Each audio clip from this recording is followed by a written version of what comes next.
எல்லாருக்கும் வணக்கம். என் பேர் ஸ்ரீலக்ஷ்மி. ஃபர்ஸ்ட் ஆஃப் ஆல் நான் யாருக்கெல்லாம் தேங்க் பண்ண விரும்புகிறேனோ தேங்க் பண்ணிக்கிறேன்.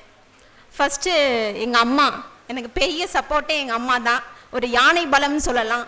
ஸோ அதனால தான் இந்த 3 years ஆஃப் த ஜேர்னி என்னால் கன்சிஸ்டண்ட்டாக முடிக்க முடிஞ்சிச்சு. அதுக்கப்புறம் இருக்கக்கூடியது யாருன்னா எங்கள் தாத்தா, எங்கள் அப்பாவோட அப்பா. ஆஃப்டர் எங்கள் அப்பா இறந்ததுக்கப்புறம் ஃபுல் ஃபினான்ஷியல் சப்போர்ட்னால் எங்கள் தாத்தா தான். எப்படி சொல்கிறது, ஒரு கிரிக்கெட் டீமுக்கு எப்படி ஒரு ஸ்பான்சர்ஷிப் பண்ணிகிட்டே இருப்பாங்களோ அதே மாதிரி நான் எக்ஸாம் ட்ராவல் பண்ணுறது, எக்ஸாம் எல்லாத்துக்குமே ஸ்பான்சர் பண்ணுறது எங்கள் தாத்தா. இது போக அடுத்து இருக்கக்கூடியது யாருன்னா எங்கள் சித்தப்பா. ஸோ இவங்க 3 பேர் இல்லைன்னா இந்த 3 வருஷம் என்னால் எப்படி முடிச்சிருக்க முடியும்னு என்னால் தெரியல. ஸோ எங்கள் சித்தப்பா அப்படி தான், இங்கேருந்து ட்ரெயின் டிக்கெட் புக் பண்ணுற வரைக்கும், இன்டர்வியூலேருந்து எக்ஸாம் வரைக்கும் எல்லாமே அவங்களே பார்த்துப்பாங்க. நான் போய் எக்ஸாம் எழுதிட்டு வந்துடுவேன். இது மட்டும்தான் என்னுடைய வேலையாக இருந்துச்சு. ஸோ இவங்களுக்கெல்லாம் தேங்க்யூ. இது போக இந்த பேங்கிங்கை எனக்கு ஆரம்பித்து பிள்ளையார் சொல்லி போட்டு விட்டது யார் அப்படின்னா என்னுடைய தாத்தாவோடைய தம்பி திரு தொண்டிராஜ் அவர்கள். அந்தோனி பட்ராஜ் சாருக்கு தெரியும்னு நினைக்கிறேன். அவங்க என்னுடைய ஸ்டார்ட் பண்ணி வச்சுருந்தாங்க. ஏன்னா நான் காலேஜ் முடிச்சுட்டு வந்தோடனேயே இங்கே ஓரியன்டேஷன் பார்த்தோன்னே எனக்கு ஃபீஸ் கட்டிட்டு தான் அவங்க கிளம்புனாங்க. ஸோ அவங்களுக்கு ரொம்ப நன்றி. ஸோ என் பேர் ஸ்ரீலக்ஷ்மி. நான் ஸ்கூல் முடித்தது எல்லாமே கோவில்பட்டியில் இது லக்ஷ்மி மில்ஸ் ஹையர் செகண்டரி ஸ்கூலில் முடிச்சுட்டு தூத்துக்குடிக்கு ஷிஃப்ட் ஆகிட்டோம். தூத்துக்குடிக்கு வந்து இங்கே ஏபிசி மகாலட்சுமி காலேஜில் தான் முடித்தேன். 2022 பாஸ்ட் அவுட்டு. பிஎஸ்சி மேத்தமேட்டிக்ஸ் எடுத்திருந்தேன். ஏன் பிஎஸ்சி மேத்தமேட்டிக்ஸ் எடுத்திருந்தேன் அப்படின்னாக்கா, நான் 12th வந்து என்னோடய அதிகமான ஸ்கோர் மேக்ஸில் தான் இருந்துச்சு. So 93 out of 100. ஸோ அதனால் சரி நம்ம மேக்ஸே சூஸ் பண்ணிடலான்னு சொல்லிட்டு ஏபிசியில் தான் படித்தேன். 3 years முடிக்கிறேன். 2022 பாஸ்ட் அவுட் ஆகுறேன். அதுக்கப்புறம் முடிக்கும்போதே என்னென்னா ரிசல்ட்டு வரவே இல்லை. அதுக்குள்ளே இங்கே ஐபிபிஎஸ் பிஓ பேட்ச் ஸ்டார்ட் பண்ணுறான்னு சொன்னாங்க. சரின்னு சொல்லிட்டு நம்ம அட்மிஷனை போட்டுடலாம் அப்படின்னு சொல்லிட்டு இருந்தேன். அட் த சேம் டைம் அங்கே எம்எஸ்சி அப்ளிகேஷனும் போட்டிருந்தேன். அப்போ தான் இங்கே ஓரியன்டேஷன் நடந்துட்டு இருந்துச்சு. ஃபஸ்ட்டு ராஜா சாரை பார்த்தேன். சார் சொன்னார், மேடம் எம்எஸ்சிலாம் வேணாம், நீங்கள் எம்எஸ்சி முடிக்கிறதுக்குள்ளே இங்கே வேலையே கிடச்சிரும் அப்படின்னாரு. சரின்னு சொல்லிட்டு ஓரியன்டேஷன் அட்டன் பண்ணேன். ஓரியன்டேஷனில் எல்லாரும் பேசுகிறத பார்த்து எடுத்தா பேங்கிங் தான் அப்படின்னு முடிவு பண்ணவ தான். அன்னைக்கு முடிவு பண்ணேன், சரி பேங்கிங்கே போயிடலாம், எப்படிப்பட்டாவது முடிச்சிடலான்னு சொல்லிட்டு அன்றைக்கே ஜாயின் பண்ணிட்டேன். August 19, 2022. கிளாஸ் பேட்ச் வந்து August 23 ஸ்டார்ட் பண்ணாங்க. சரின்னு சொல்லிட்டு கிளாஸ் பேட்ச்லாம் பயங்கர சண்டை நடக்கும். சாரோடைய கிளாஸுக்குனால காலம் 4 மணிக்கெலாம் வந்து உட்காருவாங்க. ஸோ ஃபஸ்ட்டு பெஞ்சில் நாங்கள் உட்காரணுங்கிறதுக்காண்டி காலை 4 மணிக்கெலாம் வருவோம். அந்த ஃபஸ்ட்டு 5 பெஞ்சுக்கு அவ்வளோ சண்டை நடக்கும். ஸோ சார் எந்த கிளாஸ் வராருன்னு கேட்டுட்டு, சார் மார்னிங் மட்டும்தான் கிளாஸ் வருவார், மத்தியானம் பேட்சுக்கு சார் வர மாட்டாருன்னு சொன்னாங்க. சரி நம்ம மார்னிங் பேட்ச் தான் போகிறோன்னு முடிவு பண்ணிட்டு சார் கிளாஸ்க்கு போயாச்சு. சாரோட கிளாஸ் பேட்ச் சார் எடுத்ததுனால அந்த கிளாஸ் பேட்ச் ஃபுல்லாகவே நான் லீவே போடல. அந்த class batch through out the class batch எல்லாமே நான் அட்டன் பண்ணேன். ஒரு நாள் கூட ஆப்சென்ட் ஆனது கிடையாது. ஸோ சார் குவான்ஸ் எடுக்க ஆரம்பித்து எனக்கு குவான்ஸ் ரொம்ப பிடிக்க ஆரம்பிச்சிருச்சு. ஸோ ரீசனிங் நான் ஓரளவுக்கு போடுவேன். இங்கிலீஷ் பயங்கர மோசம். ஃபஸ்ட்டு எழுதின எக்ஸாம் ஐபிபிஎஸ் பிஓ கிளாஸ் பேட்சே முடிக்கலை. பட் சரி நம்ம எழுதுவோம்னு சொல்லிட்டு எழுதினேன். ப்ரிலிம்ஸில் செக்ஷனிலே அவுட்டு. இங்கிலீஷில் வந்து 2 மார்க் தான். என்னடா இது இவ்வளோ கஷ்டமாக இருக்கே, நம்மளால் கிளியர் பண்ண முடியுமா பண்ண முடியாதாங்கிற ஒரு டவுட்டில் தான் இருந்தேன். அதுக்கப்புறம் கொஞ்சம் கொஞ்சமாக இம்ப்ரூவ் ஆரம்பிச்சிச்சு கிளாஸு. அப்புறம் வந்துட்டு ப்ரிலிம்ஸ் போயிட்டே இருந்தேன். மெயின்ஸ் எனக்கு வந்து போகலாங்கிற ஒரு ஹோப் இல்லை. ஸோ ப்ரிலிம்ஸே இன்னும் கிளியர் ஆகலையே, மெயின்ஸ் எப்படி போய் உட்காரதுன்னு சொல்லிட்டு நான் இருந்துகிட்டே இருந்தேன்.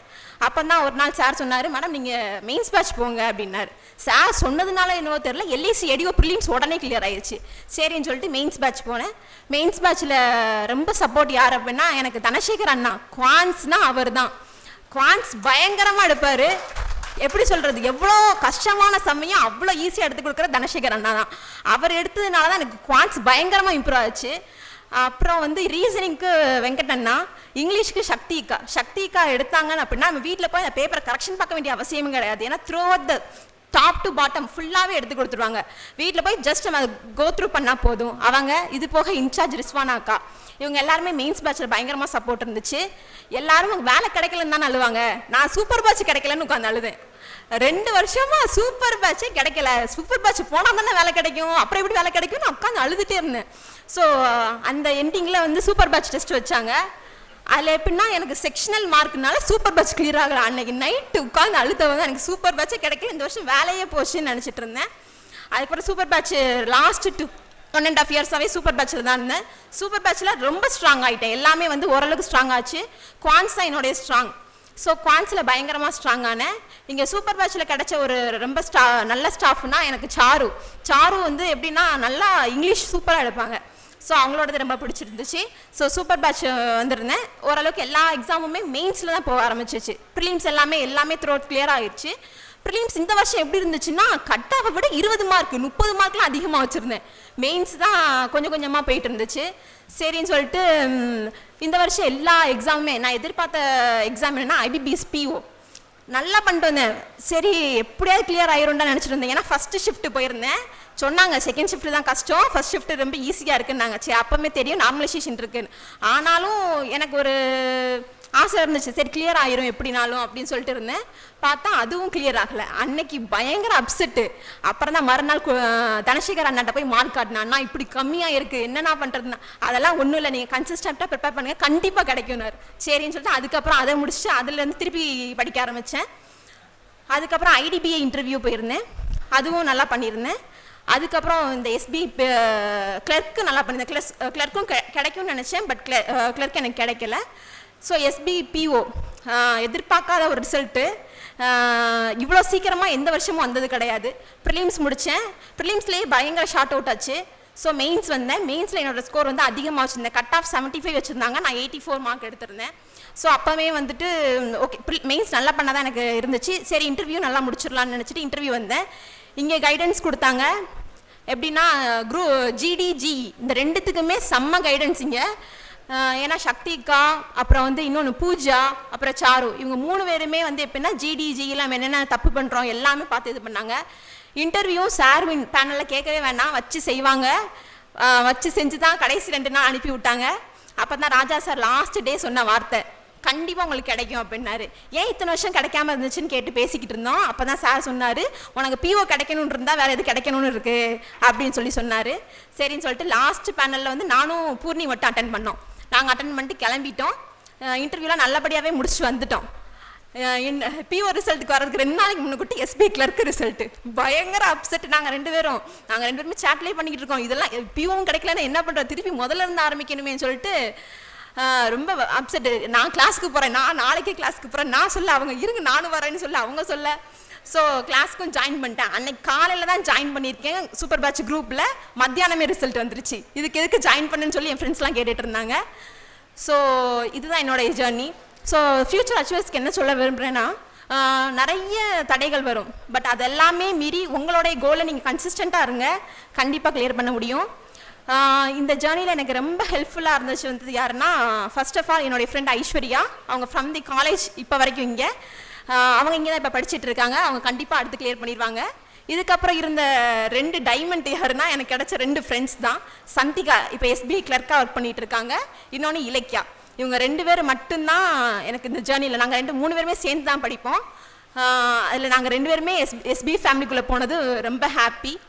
So thank you. எப்பவுமே ஞாபகம் வச்சுக்கோங்க, விடாமுயற்சி விஸ்வரூப வெற்றி. அதை மட்டும் ஞாபகம் வச்சுட்டே போய்கிட்டே இருங்க. ஏன்னா என்னோட ஜேர்னி 3 வருஷம். ஸோ 3 வருஷத்தில் நான் பார்க்காத ஃபெயிலியர்ஸே கிடையாது. சின்ன சின்ன ஃபெயிலியர்ஸ் கூட நிறைய நடந்திருக்கு. அதெல்லாம் தாண்டியும் கன்சிஸ்டண்ட்டாக இருந்ததுனால மட்டும்தான். ஸோ எனக்கு நேட்டிவ் இங்கேனால எனக்கு அது ஒரு ப்ளஸ் பாயிண்ட்டு. ஸோ நான் இங்கேருந்து போக முடியாத அளவுக்கு வந்து அகாடமி இருந்ததுனால ஈஸியாக இங்கிட்டு வந்துட்டு போனேன். ஸோ இதில் ரொம்ப பெரிய பார்ட் ப்ளே பண்ணது வந்து சுரேஷ் அகாடமி, சுகேஷ் சாருக்கு நன்றி.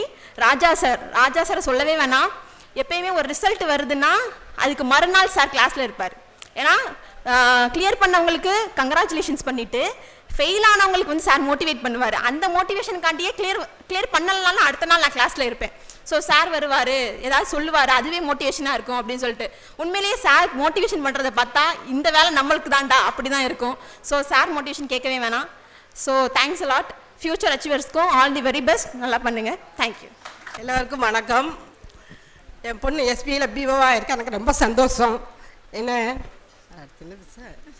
சுரேஷ் அகாடமிக்கு ரொம்ப நன்றி, ராஜா சாருக்கு ரொம்ப நன்றி.